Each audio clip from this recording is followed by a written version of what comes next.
यानंतर राज्याचे उपमुख्यमंत्री म्हणून शपथ घेतील श्री एकनाथ गंगूबाई संभाजी शिंदे। और डिप्टी सीएम की शपथ लेंगे एकनाथ शिंदे।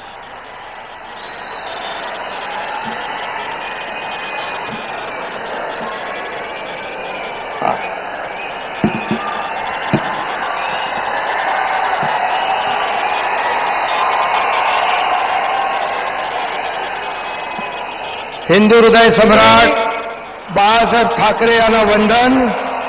गुरुवर्य धर्मवीर आनंद दिघे साहेबांचं स्मरण आणि देशाचे कर्तबगार आणि लोकप्रिय प्रधानमंत्री नरेंद्र मोदीजी व देशाचे कणखर गृहमंत्री अमितभाई शाह यांच्या भक्कम पाठिंब्याने आशीर्वादाने तसेच राज्यातील 13 कोटी जनतेच्या आशीर्वादाने मी एकनाथ गंगूबाई संभाजी शिंदे ईश्वर साक्ष शपथ घेतो की कायद्याद्वारे स्थापित झाले आहे अशा भारताच्या संविधानाबद्दल मी खरी श्रद्धा व निष्ठा बाळगीन। मी भारताची सार्वभौमता व एकात्मता उन्नत राखीन। मी महाराष्ट्र राज्याचा उपमुख्यमंत्री म्हणून माझी कामे निष्ठापूर्वक व सत्सद विवेक बुद्धीने पार पाडीन आणि संविधान व कायदा यानुसार सर्व तऱ्हेच्या लोकांना मी निर्भयपणे व निष्पक्षपातीपणे तसेच कोणाच्याही विषयी ममत्वभाव किंवा आकस न बाळगता न्याय्य वागणूक देईन।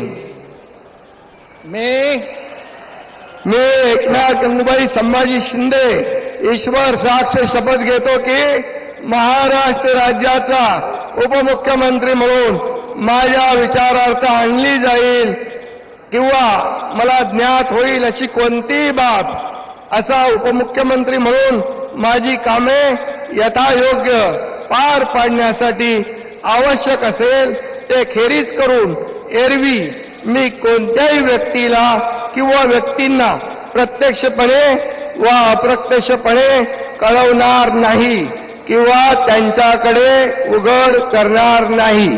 धन्यवाद। तो एकनाथ शिंदे ने महाराष्ट्र के डिप्टी सीएम के पद की शपथ ली है और एकनाथ शिंदे इससे पहले महाराष्ट्र के सीएम थे और अब सरकार जिस तरह से बदली है चुनाव के बाद, तो अब एकनाथ शिंदे ने डिप्टी सीएम के पद की शपथ ली है। मुंबई के आज़ाद मैदान से सीधी तस्वीरें हम आपको दिखा रहे हैं, जहां महाराष्ट्र में फिर से फडणवीस सरकार बनी है। तीसरी बार महाराष्ट्र के सीएम बने देवेंद्र फडणवीस और एकनाथ शिंदे को राज्यपाल ने डिप्टी सीएम की शपथ दिलाई है। माननीय राज्यपाल महोदय, माननीय उपमुख्यमंत्री महोदय यांना पुष्पगुच्छ देतील।